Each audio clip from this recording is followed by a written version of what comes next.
Alright, how's it going, guys? Thanks for joining me again. Here is another video for us to enjoy. I mean, it's enjoyable for me, but I'm gonna have fun. So what I want to do today is I want to experiment with introducing you to natural minor scales. Now, got my keyboard right here, and what I want to look at here is we're going to go I did the same thing in the guitar video, if you might have checked that one out.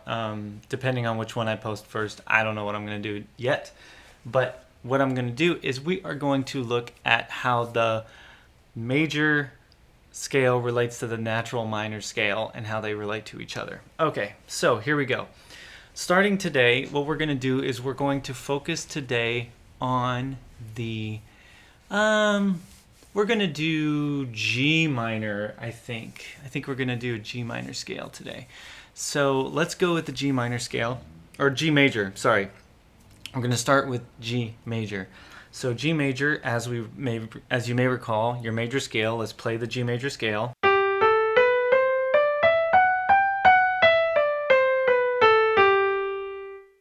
Right, that's your G major scale. Here's the major triad. Right? Now, that being the major scale, the natural minor is actually going to have the same notes as the major scale, but you're going to flat the third, the sixth, and the seventh. You're going to flat them a half step. So what you will come up with in the G minor, natural minor scale is this.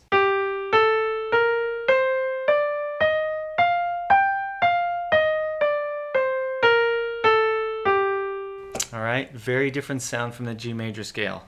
Now, the difference, besides those notes being different, the thing that you want to keep in mind is that the key signature is going to look a lot different as well. So, with the G major scale, right, and the G minor scale, they are considered parallel major scales. And the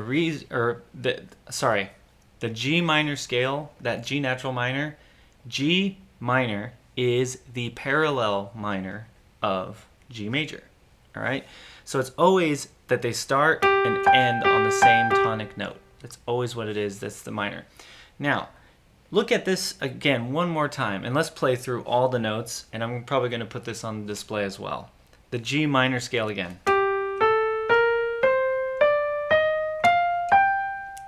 Right? Now, if you were to write that scale in a key signature, what it would look like is actually what? It would be B flat major. Right?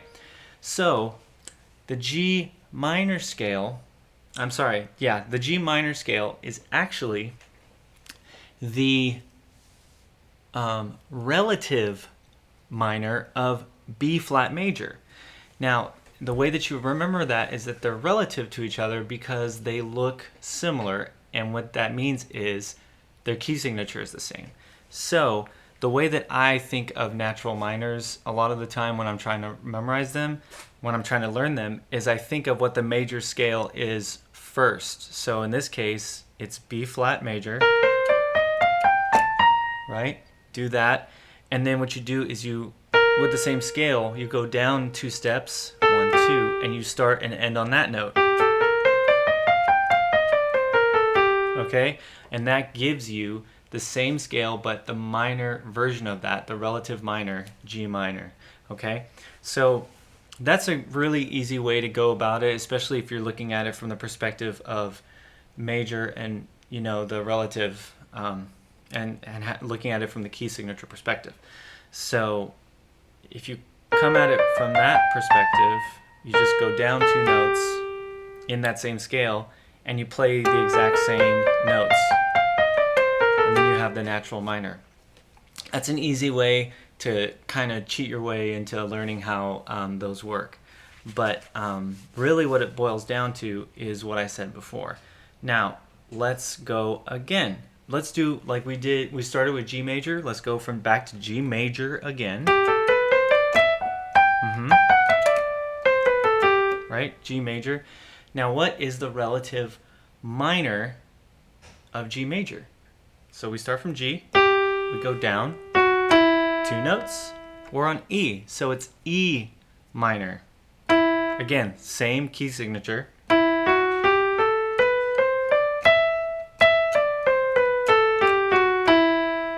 All right, and yeah, that's pretty much all there is to it. I mean, that's really just the really basic way of learning it. And what you want to do is you want to be versatile enough and able to work on it enough that you get used to doing it, and just being able to just run through your scales and be able to just do them really quick. Like, okay, I'm going to do G major. Okay, I'm going to do G major. Now G minor. Oops, I messed one up. Now B flat major. Right? And E minor. Right? So there's a lot going on there that you can do, that you can work with. So that's just a really basic way of showing you the differences between the major scale in relation to the parallel minor, and relative minor. All right, and those are all the natural minor scales. There are other versions of the minor scale that would be good to check out, and we'll do that at another time. But for now, I thought that would be a really good way to just kind of get your feet wet on it. So get in there, start practicing it, learning the differences. Make sure that you have your majors really solid before you get into your minors, because it's only going to help you. Knowing that you already know what I was explaining, starting with the major scale and then moving into the minor, it's going to make it a lot easier to figure it out. Now, it is good to figure it out by thinking of it from the perspective of flatting the 3rd, the 6th, and the 7th, but another way that it would be really good for you to learn it both ways. All right? Hit that practice room. Work on it. Let me know how it goes. Let me know if you have any questions. Thanks for joining me. Peace. Take it easy.